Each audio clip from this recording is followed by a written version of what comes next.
Welcome to the FedLife podcast with Dan Sipe from Serving Those Who Serve. In this podcast, Dan draws from years of financial experience to help federal employees overcome challenges that every Fed can relate to. Join us for this journey as we reach, teach, and serve to help you make the right financial decisions. Now, on to the show. Hello and welcome to the FedLife podcast. As always, I am your host, Dan Sipe. Additionally, I'm the branch manager here at Serving Those Serve and Lease Sipe and Associates. As I always do, I want to thank you for taking the time to listen. And above all, I want to thank you for your service. You do not hear it enough. You will always hear it here. And you will never guess who my guest is today. Actually, you will. It's my partner in mission, the guru, the incomparable Ed Zurndorfer, as part of our ongoing mission to reach, teach, and serve you. And as I always have to do this, at the outset, I need to say the opinions of our guest Ed Zurndorfer are not the opinions of Raymond James or Serving Those Who Serve. This podcast is presented for information only, not intended to be taken as advice. All listeners should consult their personal advisors before taking any action. If you do not have a personal advisor, check out our website. As always, we try to follow Ed's FedZone articles to give us one more way to reach and teach, and just another way that you can take in that information. And these are meant to work together. So if you got some time to listen to this, don't worry about having to track everything. You can go to the website and you will see the article. If you want to download that and follow along, that's great.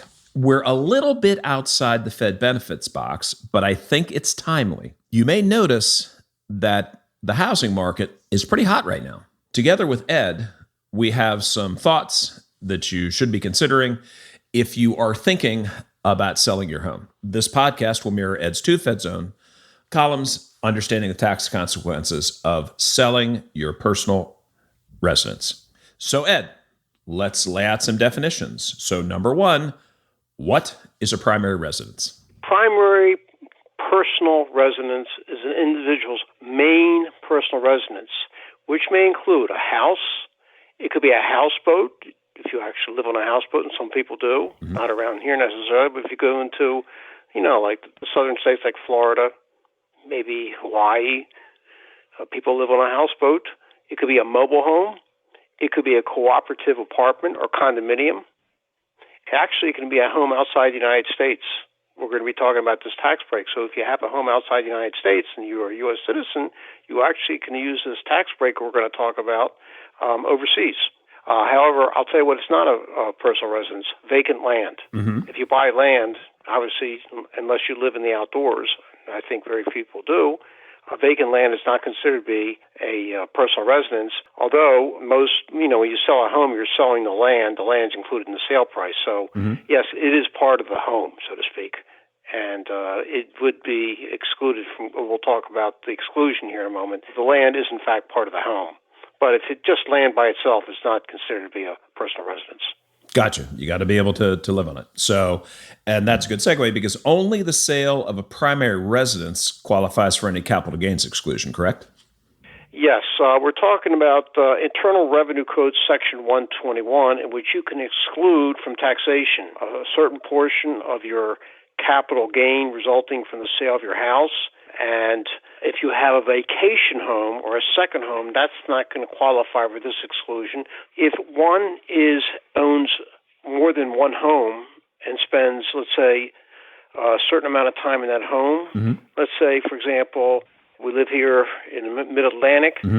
We spend our summers and fall here, and then we go to Florida for the winter, so you may have two homes then. You spend, let's say, 8 months of the year in Maryland, and you spend 4 months in Florida, you have two homes. So what is considered then to be your main home, your personal residence? I'm betting that the one where you spend the most time? Actually, it's a little more detailed, is where your legal residence is. That is, got it. Where do you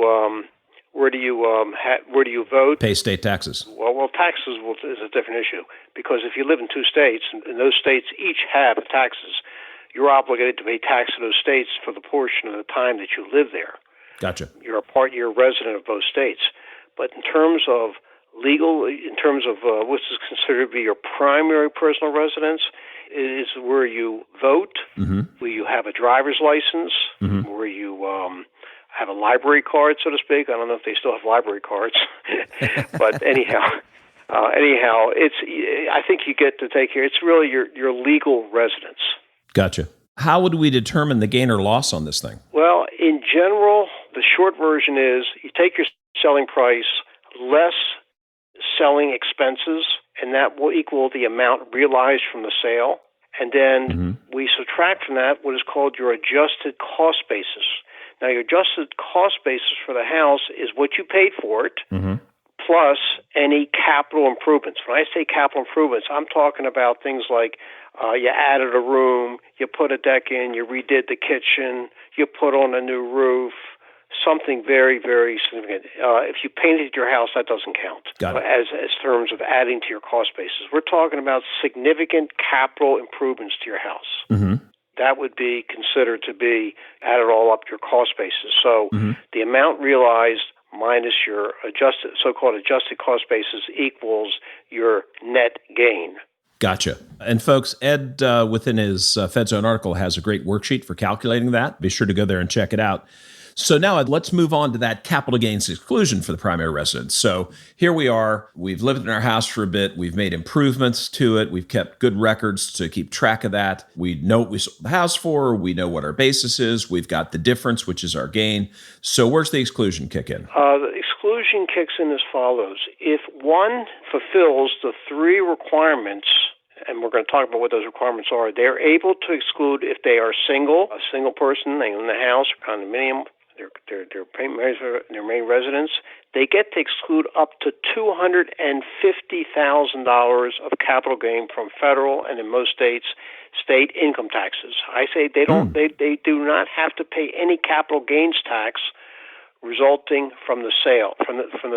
And this is not a one-time exclusion. They can use this exclusion as many times, with restriction during their lifetime.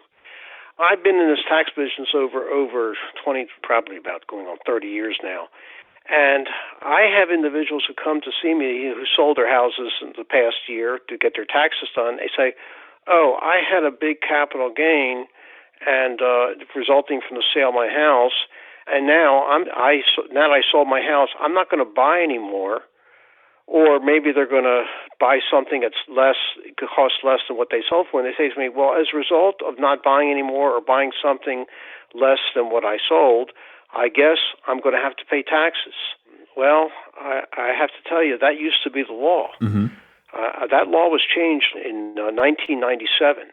It used to be, in order to exclude the capital gain from the sale of one's home, you had to buy a home that was more expensive than the purchase price was more than what you sold it for.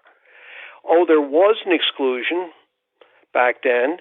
It was a one-time $125,000 exclusion for people who were over age 55. I remember that. You remember that, Dan? I do. I have to just share with you some of the nuances of that law.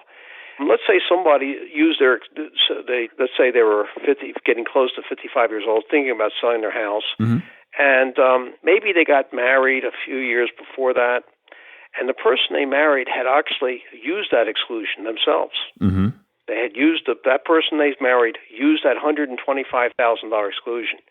Remember I said it was a one-time exclusion. You only could use it once during your lifetime. Gotcha. Well, if you married somebody who had used that exclusion, you are tainted. You can't use it yourself.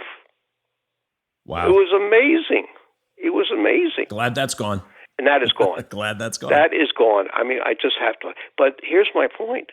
There are people who come to me now who sold their houses. Oh, I won't be able to exclude any capital gain because I didn't buy anything that was more expensive. Or they said to me, well, I actually used a $125,000 capital gain exclusion a couple of years ago, so I guess I can't use it anymore. I wake up. That was 25 years ago. Gotcha. The law has changed. The people are still under that. Gotcha. That's one of the reasons I wrote this column in the FedZone to bring individuals up to date now what the law is, because this has been the law since 1997, and some people have just been unaware of it. And folks, a lot of things that we put up here are not specifically time sensitive. We're coming up to tax season. So that's why we're doing this. Until the code changes, this is an evergreen topic. If you read this and you like it, remember our whole website is searchable. So you can go back and find this again. If you bounce across somebody who's going, wait a minute, I think this is right or wrong, you can point them to the right place. Okay, so Ed, we have $250,000 per person, $500,000 for a couple. There are rules about ownership, use, and frequency, yes, right? These are what I call the 3-2 rules. The 3-2 rules. In order to exclude from taxation up to $250,000 of capital gain, if you file a single, you have to have owned the house for at least 2 of the last 5 years leading up to the date of the sale. Like, for example, if someone's going to sell their house, let's say this spring, they're going to sell their house on May 1st. That'll be settlement day, May 1st, 2021. Go back to May 1st, 2016. If the person lived in this house for any of the 2 years, ending any of the 2 of the 5 years ending on May 1st, 2021, actually it's 24 months. They don't have to be in there consecutive. They could have been in there, let's say, during the year 2016, moved out, and came back and moved back in 2019. And lived there up until the day of 2020, and then they lived there until 2021. They got their 2 years. So they don't have to be in there continuously. It only has to be 24 months out of the 60 months leading up to the day of sale. They actually own the home. Right. Own the home during that time. Then there's a use test. The person must have lived in the house for the 24 months out of the 60 months. Now we get into a little sticky point. What do you mean use the house? What does that mean? Well, I'm assuming that you need to live in it. And what does that mean, Dan, living in it? I challenge you to call the IRS and ask them what they mean by living in the house or using the house. Well, if you're asking Dan Sipe, that means, I come in and I bring my car into the garage, and then I come in through the garage into the kitchen and say hello to the family. That's me living there. Actually, it's a little more personal than that, Dan. Okay. You have to eat there.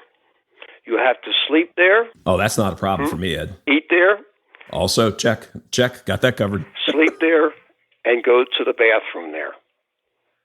I'm not touching the last one, but we'll just move right along. So now that we've determined what use is, there's also a frequency limitation for this, correct? And you cannot use this exclusion more than every 2 years. Okay, and those same rules sort of apply for the married couple too, but there's a little twist to them, right? Yeah, there's a little bit of difference here. When it comes to ownership, either or both spouses must have owned the personal residence, for at least 2 of the 5 years. Example. Okay. Let's say we have an individual who bought a house 15 years ago in 2006. At the time, the individual was single. But then they got married, let's say in 2017. Okay? And now it's 2021. They're still married, living in the house. Now we have 2 people there, okay? And we're able now to qualify for a $500,000 That's good. capital gain exclusion. A $500,000. It doubles, okay? Remember, only one of the spouses has to own the house, but both have to have used it for 2 out of the 5 years leading up to the sale of the house. Got it. And also, when it comes to frequency limitation, neither spouse had actually excluded gain during the last 2 years. Okay. So it covers both of them for that 2-year exclusion. Now, let's also take another little pivot on this, because when we're talking about spouses, there's also the circumstances where, sadly, a spouse might be selling a house because a spouse passed away. Any particular differences to the rules there? Before Congress changed the law here, this was a real problem. Let me explain. Suppose we have a married couple, and both had fulfilled the ownership and the use test, and of course neither one had used the exclusion. They both had lived in this house continuously for years, and then one spouse passes away during the year. One spouse passes away during the year. Now, as I say, both spouses had fulfilled the ownership and the use test, and they didn't use the frequency. So before they changed the law, I have to point out to you, Dan, that in order to use the $500,000 capital gain exclusion, you have to file as married filing joint. Okay. And when one spouse passes away during the year, for that year, as long as the deceased spouse had lived at least one day of the year, had lived past January 1st of the year that he or she died, then when the surviving spouse files their taxes for that year, they still can file as married filing joint. Follow? Gotcha. Okay. The surviving spouse wants to use that $500,000 capital gain exclusion. How can they do that after the deceased spouse passed away? They would have to sell the house in the same year that their spouse died. Gotcha. Because if they wait till the following year, they're going to be filing as single, and they only can use a $250,000 capital gain exclusion. Got it. So they would have to sell the house the year that their spouse died. I mean, let's say this is horrendous when one spouse dies. Sure. To be forced to sell the house to use the $500,000 capital gain exclusion, well, Congress put a fix on that. Thank goodness. Congress changed the law and said the spouse has up to 2 years following the year that their spouse died to sell the house and to use the $500,000 capital gain exclusion. They don't have to sell it the same year. Okay. That's better. That caused a lot of problems. I can see that. So thank God that's been changed. And Ed, in your article, you also talk about instances where the ownership and use test periods could be suspended? Yes. There's been some changes on there, and that is that if someone, certain individuals can elect to suspend up to 10 years. In other words, the 5-year period is extended up to 2 years. In other words, in order to sell their house and exclude the gain, they would have to live in the house, own the house for at least 2 out of the 10 years ending on the day of sale. Got it. And this election is available for any period that this individual or their spouse are a so-called qualified official. They're on qualified official extended duty. Let me give you an example. Let's suppose the person is in the Foreign Service. They go overseas. Yep. They're living overseas. Then they're not going to have to worry about being out 2 out of the 5 years. They might be overseas for maybe 15 years. Gotcha. So the 10-year period is extended. Another example are members of the Uniformed Services. They're stationed overseas versus Peace Corps employees. Sure. Peace Corps volunteers. Those are examples where the 5-year period can be extended to 10 years. Okay, gotcha. Ed, you kind of rounded out with reduced exclusion rules. That sounds like it might not be a good thing, but talk us through that. Okay, individuals who do not meet the 2-year ownership rule, ownership and use test, or for that matter, they use the $250,000/$500,000 or capital gain exclusion more than once in a 2-year period, may qualify for a reduced exclusion. A reduced exclusion is available if the primary reason the individual sold his house was due to, one, they were forced to move due to a change of jobs. They had to change jobs. There've been several occasions in the federal government where employees were moved to different locations. I remember, I think it was just about 2 years ago, that employees at the Agriculture Department downtown were told they had to move to some place in Kansas. And they were forced to move to their new job location, so that would be an example. Another reason, due to health reasons. Okay. They had to sell their house because they can't live in their house anymore. Gotcha. Something's happened to them. The house has too many steps, and they've been ordered by their doctor to live in a condominium that has no steps. Sure. Or their house was sold due to unforeseen circumstances. Now, what are considered to be unforeseen circumstances? A disaster. That something happens to their house, Sure. An earthquake, and the house is no longer livable. Oh, gotcha. Someone loses their job, resulting in being eligible for unemployment. They're not going to get their job back, so they're forced to move out of town to get another job. They have to sell their house and move to a house somewhere else. It doesn't have to be necessarily out of town, but they're forced to sell their house to be closer to their new employer. Another example is someone has multiple births, Gotcha. triplets, quintuplets, and they have to buy another house that will accommodate their suddenly expanded family. And I do have in that column that I wrote, a calculator that calculates how the reduced exclusion is actually calculated. That is in there, folks. That is on page 5. It always makes sure he gives you that stuff in there. I just want to say one more thing about this exclusion. Normally, when you sell your house, personal residence, you have to report the sale on your taxes. There used to be an IRS form that was entitled Sale of Personal Residence. That form is no longer available. It's no longer around. In fact, what the IRS says is that if you are single, if you sell your house for less than $250,000, you don't have to report the sale. Repeat, you do not. Gotcha. Because you're not going to have a capital gain of more than $250,000. Makes sense. If you're married, filing jointly, and you're eligible for the $500,000 capital gain exclusion, then if you sell your house for less than $500,000, you don't have to report the sale. Now, if you sell your house, your condominium, and you're single for more than $250,000, you do have to report the sale. You do have to report the sale, and on your taxes, Schedule D, there's a place for a sale of one's house using the exclusion. There's a worksheet. Got it. On the IRS form, Schedule D. And the same thing for married couples. Here's the problem. In reality, when you sell your house and you go to settlement, the settlement company is obligated to give you what's called a 1099-S. S stands for settlement for the sale of your house. Many of these settlement companies don't do that. Ooh. They do not issue a 1099-S, so the person says, I don't have to report the sale. When, in fact, the sale price was over $250,000 or $500,000. They really should have. Gotcha. The person says, well, I guess I don't have to report the sale on my taxes. They do. Because if they have a sale price of over $250,000 or $500,000, there could be some capital gain there that you have to pay, capital gains tax. And again, this gets back to this confusion. They say, well, if I bought a more expensive home after I sold my current home, I don't have to worry about paying taxes. Yes, you do.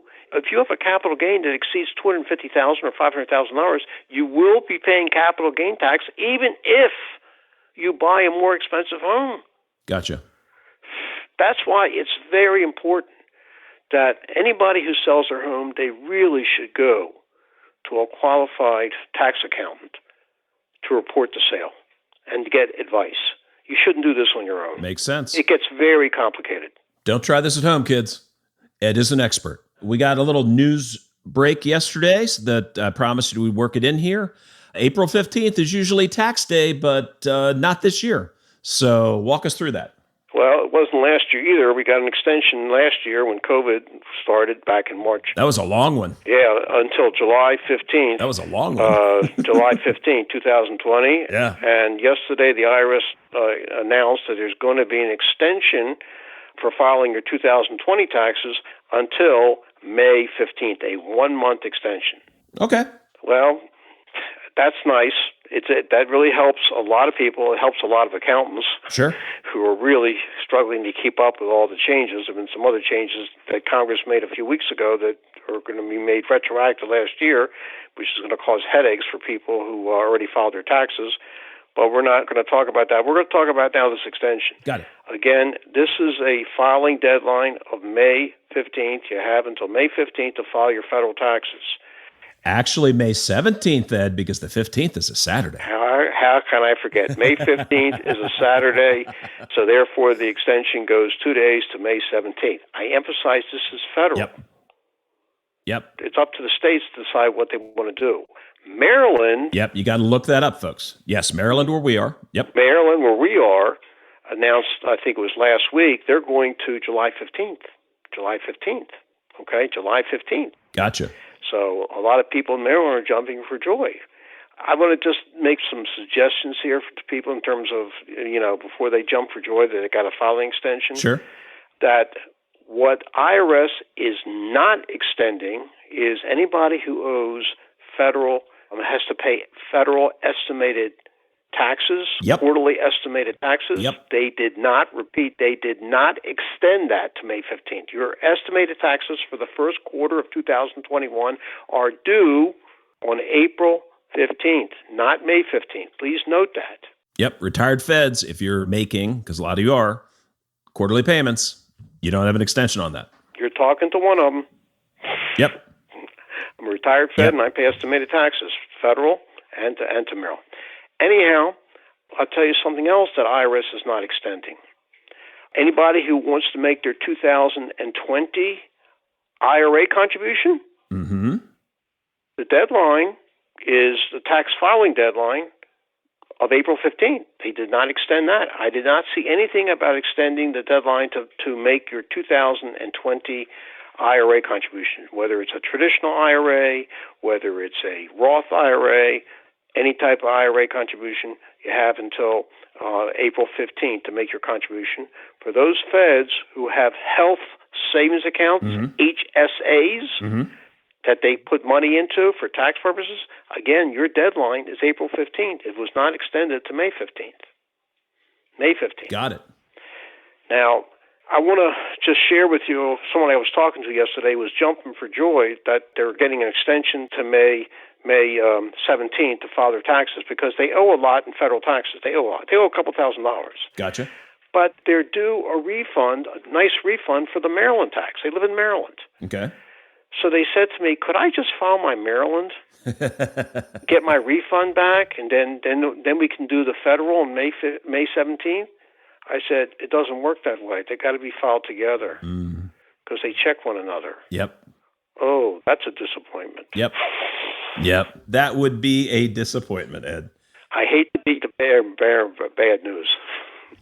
You know, the thing of it is, and we have a whole lot of folks that come to our site and come to our seminars from the IRS. You know, they've had a big job, tough job to do during the pandemic. You know, weren't able to get into their physical locations. My heart goes out to them. You know, they're fighting their way through this. So if there was ever a time, I know we still have to social distance, but if there was ever a time to hug an IRS employee, this would be the time to do it. So at least give them a good thought and an air hug because they're punching their way out of it. Out of a tough job. Absolutely. It's been a real challenge. It has been a tremendous challenge over the past year. The stimulus payments, IRS has to get out stimulus payments, and that was one of the reasons they extended it, because the most recent act, the American, I think it was called the American Rescue Plan, that resulted in eligible Americans getting these $1,400 stimulus payments. Again, IRS is in charge of getting that money out. And here, they're faced with the current tax season. They haven't finished up some of the 2019 returns. Yep. They're backed up. My God, I feel sorry for these people. It seems like everything that goes on, everything that changes by Congress is dumped on IRS. Remember with the health care thing, you had to check the box that you were covered by a health insurance plan. Congress did change that, but for a couple of years, IRS was in charge to make sure that everybody had health insurance, and they had to put that on your tax return. Yep. It was all dumped on IRS.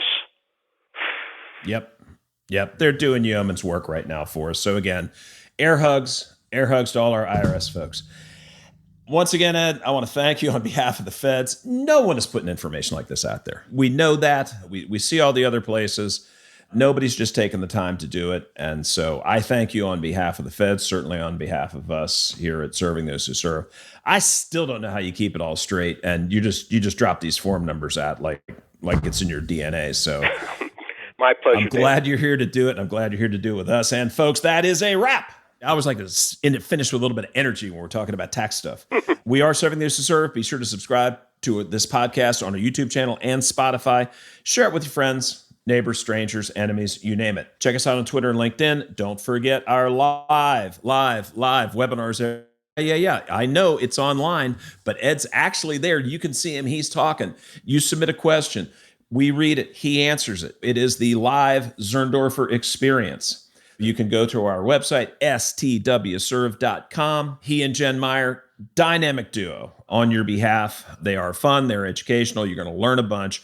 And the funny thing is, it's really been kind of a blessing in the sense that most folks didn't have 2 days to dedicate to sitting down to learning about their benefits. So we had some pretty good seminars we were getting done in one day. Now that we're able to break it up Ed can really do deep dives, and you'll come away with learning a lot. And as we're seeing, folks are coming back more than once because, believe me, I spend time with Ed, and trying to take it all in all at once at the pace he remembers it and teaches it is a challenge for the rest of us mere mortals. So you can certainly come back. The guru will come to you. We will reach you where you are, teach you where you are, and above all, serve you where you are. Sign up for one, sign up for all, share it with your friends. Be sure to read Ed every month in the Fed Zone. And that is at stwserve.com and also at fed-zone.com. So for Ed, the crew at Serving Those Who Serve, and me, Dan Sipe, good luck, Godspeed, and above all, remember, it is your Fed life. So make it a great one because you deserve it. Stay well, everybody. We are out. Thank you for listening to the FedLife Podcast. Click the subscribe button below to be notified when new episodes become available.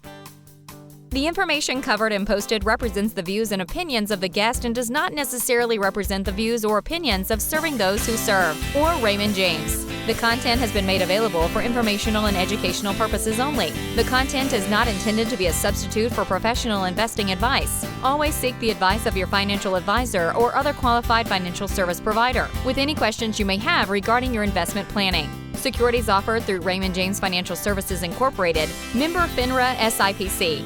Investment advisory services offered through Raymond James Financial Services Advisors Incorporated. Serving Those Who Serve is not a registered broker-dealer and is independent of Raymond James Financial Services.